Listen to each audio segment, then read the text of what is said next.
l'université américaine Stanford, en l'occurrence, est financée notamment par Cargill, qui est un des grands poids lourds de l'agroalimentaire. Donc, il n'ose pas, dans les conclusions d'une étude, dire réellement ce qu'elle contient parce que c'est favorable au bio. Voilà. Et donc, on est toujours à peu près 35 000 exploitations en France hein, qui disparaissent par an.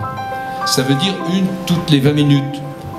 On a baissé le rythme, on était à une tous les quarts d'heure, mais comme il y en a de moins en moins, une exploitation toutes les 20 minutes disparaît encore en France à l'heure actuelle. 60 millions de consommateurs avaient sorti une étude qui disait que dans les tomates bio ou conventionnelles, c'était la même chose. Mais ils avaient cherché des produits toxiques, mais ils n'avaient pas cherché des produits positifs pour la santé.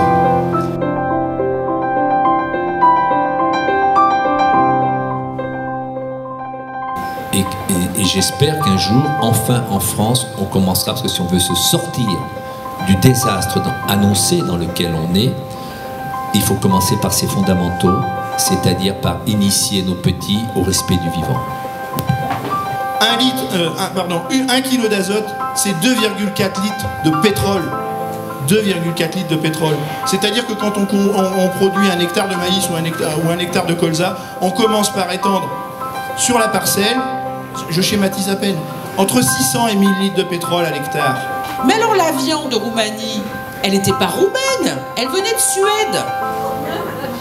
C'est-à-dire qu'il y a eu 10 000 chevaux en Suède qui n'ont pas été répertoriés, parce que ça coûtait trop cher de les abattre en Suède, donc ça venait en Roumanie. En Roumanie, on en fait des minerais, donc la traçabilité est terminée. Et après, ça repartait par des traders hollandais à Spanghero en France, pour après aller là où on changeait les étiquettes pour mettre du bœuf, et ça partait à Findus au Luxembourg. Donc, mais vous voyez le système où on est.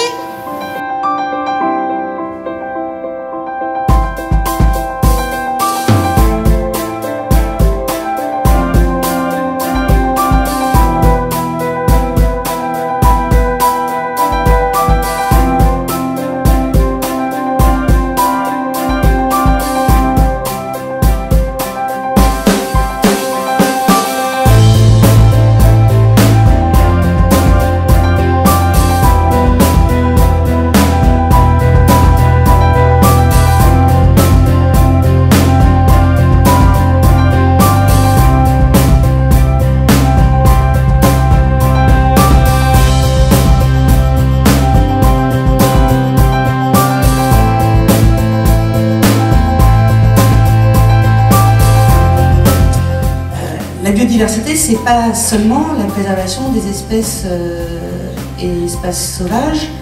La biodiversité, c'est pas seulement reconstituer des trames vertes pour qu'on ait des corridors écologiques pour ces espèces.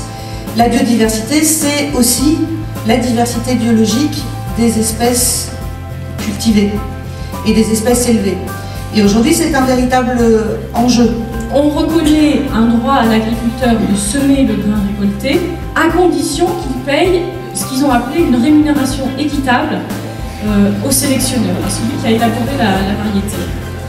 Donc il s'agit en fait tout simplement d'une forme de royalty, d'une forme de rente qui ressemble tout à fait à ce qui serait payé dans le cadre d'un brevet.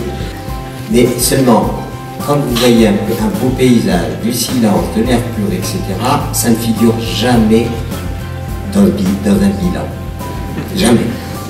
Et pourtant, c'est un don extraordinaire. C'est un cadeau extraordinaire que d'avoir de la beauté. Mais aujourd'hui, on a évacué tout ce qui peut être beauté pour être seulement dans le factuel, pratico-pratique, chiffrable, etc.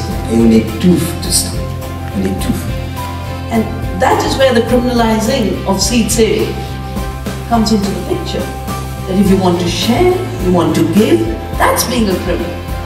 Appropriating, exploiting, grabbing land, grabbing seed, that should get rewarded. And while we address the issues of human psychology, I do think we need to address seriously the very tough issues about the mess our politics and economics is in.